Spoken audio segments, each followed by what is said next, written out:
युवाओं के लिए हम बहुत स्पष्ट हमने किया हुआ है, कहा हुआ है कि हम युवाओं को कहना चाहते हैं आपको रोजगार की ज़रूरत है, आप अपने पैरों पे खड़ा होना चाहते हैं, उसके लिए आपको मदद की ज़रूरत है। आपकी जिम्मेदारी है कि इस चुनाव में आप उन मुद्दों पर चर्चा कराएं जो आपके मतलब के मुद्दे हैं। आप बेरोजगार रहेंगे, आपका भविष्य नहीं बनेगा। तमाम पॉलिटिकल जो पार्टीज हैं, जो राजनीतिक दल हैं, सिर्फ इधर उधर की बातें करेंगी, आपकी भविष्य की बात नहीं कर रहे हैं, आपके विकास की बात नहीं कर रहे हैं। हम कह रहे हैं कि विकास की बात होनी चाहिए। हमने नौजवानों के लिए एक अलग घोषणा पत्र निकाला है, उसका नाम है भर्ती विधान, क्योंकि हमने सोचा कि हर राजनीतिक दल कहता है कि 20 लाख नौकरियां दे रहे हैं, हम 25 लाख रोजगार दे रहे हैं, लेकिन ये कभी नहीं कहते कि ये रोजगार आएंगे कहाँ से, किस तरह से दिए जाएंगे। तो हमने ये तय किया कि नौजवानों को हम बताना चाहते हैं कि आपको रोजगार हम कहाँ से देंगे, कैसे आएंगे ये रोजगार। 12 लाख रोजगार जो सरकार में खाली पड़े हुए हैं, उसको हम किस तरह से भरेंगे। आप अगर अपना छोटा बिजनेस शुरू करना चाहते हैं तो किस तरह से सरकार आपकी मदद करेगी। आपने देखा होगा एनटीपीसी के जो छात्र हैं कितने त्रस्त हैं, परेशान हैं, प्रदर्शन कर रहे हैं, उन पर लाठियां बरसाई जा रही हैं, लेकिन कोई उनकी बात नहीं सुन रहा है।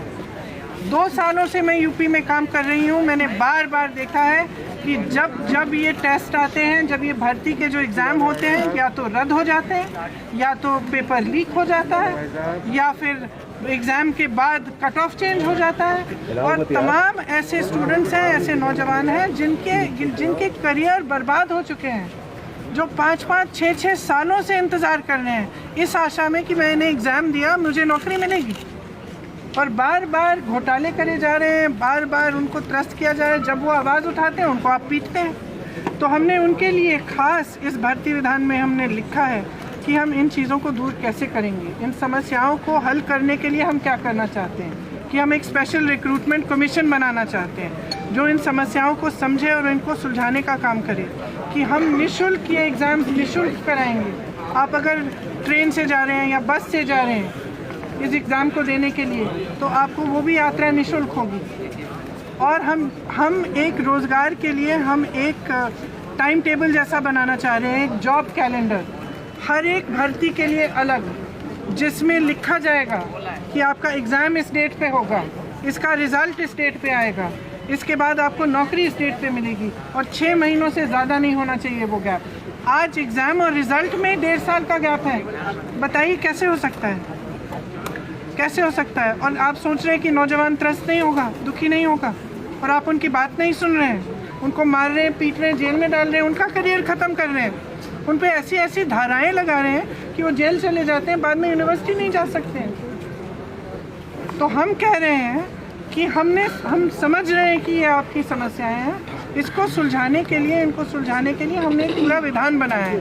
इसको पढ़िए, ऑनलाइन भी पढ़िए, और जहाँ से भी आपको ये उपलब्ध हो सकता है आप उसको देख के पढ़िए, क्योंकि हम ठोस बात कर रहे हैं, हम इधर उधर की बातें नहीं कर रहे हैं। हम कह रहे हैं कि चुनाव असली मुद्दों पे लड़ा जाना चाहिए, विकास पे लड़ा जाना चाहिए।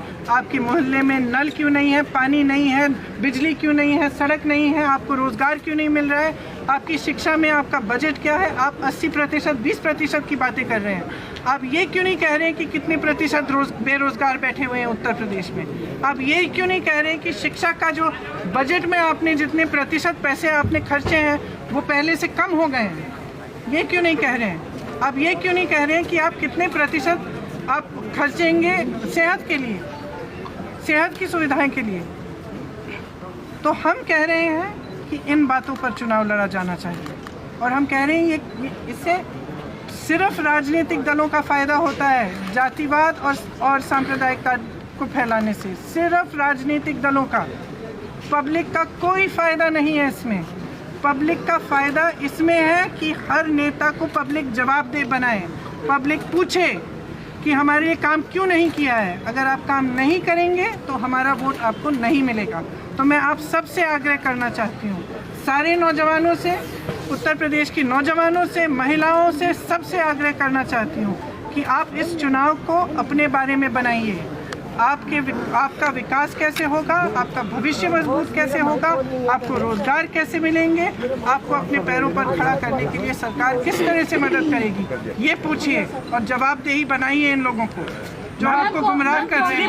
पिछली बार जब भूपेश सर आए थे डोर टू डोर कैंपेन करने, तो उनके खिलाफ मुकदमा हो गया। कांग्रेस जहाँ जहाँ कैंपेन कर रही है वहाँ उनके खिलाफ FIR करिए। बहुत ऐसे में अब आप भी आई हैं, तो आप क्या ये मेंटली प्रिपेयर हैं इस चीज को लेकर? देखिए, जब से मैं उत्तर प्रदेश में काम कर रही हूँ तो मैं पूरी तरह से मेंटली प्रिपेयर हूँ। मुकदमे करिए, हिरासत में ले लीजिए, जेल में डाल दीजिए, क्या होगा, हम तो लड़ते रहेंगे। प्रियंका जी, ये हमारा संघर्ष है। बड़ा चुनौती स्वीकार किया है आपने पहले ही कैंपेनिंग में। पंकज सिंह यहाँ से विधायक हैं और रक्षा मंत्री के बेटे हैं। ये लड़की पंखुड़ी यहाँ रहती है, यहाँ की समस्याओं को समझती है। आज से नहीं, चुनाव के समय से नहीं, ये महीनों से हर जने के लिए अवेलेबल होती है, उपलब्ध होती है कि आप फ़ोन करिए, फ़ोन उठाती है, जाती है, सबसे मिलती है, सबकी समस्याओं को समझती है। आप देखिए, ये जीतेगी क्योंकि जनता त्रस्त है यहाँ नोएडा की, परेशान है, सारे ग्रुप्स परेशान हैं, कोई सुनवाई नहीं है उनकी। वो कह रहे हैं कि विधायक को तो हम देखते ही नहीं है, अब बसों पे उनका विज्ञापन देख रहे हैं, लेकिन उनका चेहरा हम सिर्फ बसों पर देखते हैं। लेकिन ये लड़की तो यहाँ रहती है, संघर्ष करने वाली लड़की है। इसके छोटे छोटे बच्चे हैं, तब भी ये कोरोना के समय इसने सबसे ज़्यादा काम किया है, इसीलिए इसको टिकट मिला है। मैम, इस बार कितनी बड़ी चुनौतियाँ हैं, कितनी सीटों का टारगेट है यूपी में? 403 सीट लड़ रही है कांग्रेस, मेरे ख्याल से 3 दशकों के बाद। तो मेरे ख्याल से बहुत बड़ी बात है और हम हर सीट पे संघर्ष करेंगे और हर सीट पे लड़ेंगे। लड़की हूँ, लड़ सकती हूँ, आपने नारा दिया, उसके बावजूद भी महिलाएं सुरक्षित नहीं है यूपी में। मैम, इसके बारे में इसीलिए तो मैं कह रही हूँ कि महिला समझिए। सब महिलाओं को मैं कहती हूँ, आप भी महिलाएं हैं, आप समझिए कि आप में कितनी शक्ति है। आज आपको राजनीतिक शक्ति माना नहीं जा रहा है। क्यों?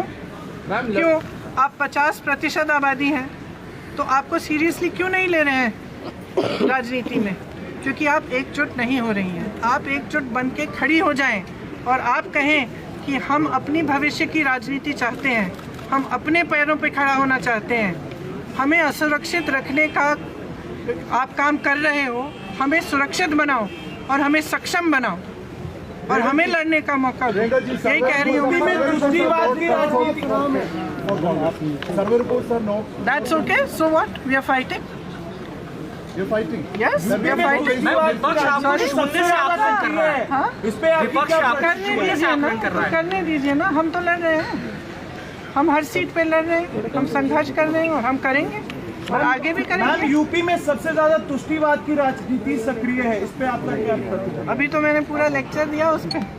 मुजफ्फरनगर राजनीति को जब तक पब्लिक जवाबदेह नहीं बनाएगी, जब तक विकास के मुद्दों को सामने एकदम राजनीतिक चर्चा का सबसे बड़ा पार्ट नहीं बनाएगी, तब तक ये राजनीति बदलेगी। मैं कहती हूँ कि पब्लिक की एक बहुत बड़ी जिम्मेदारी है कि आप राजनीति को, सारे राजनीतिक दलों को जवाबदेह बनाइए, अपने विकास के मुद्दों पर गुमराह होना बंद कर दीजिए, जागरूक बनिए। What is your reaction to Pegasus? Do you think that the government lied on the parliament? What is your reaction to the new reports that have emerged? Well, from the new reports, it's pretty clear that the government lied in parliament. Priyanka ji, Pegasus को कांग्रेस फिर से उठाना चाह रही है और नोएडा विधानसभा seat पर 3 lakh बांग्लाभाषी voter है। आज आप माता काली की दर्शन भी किए हैं। दोनों सवाल एक साथ है।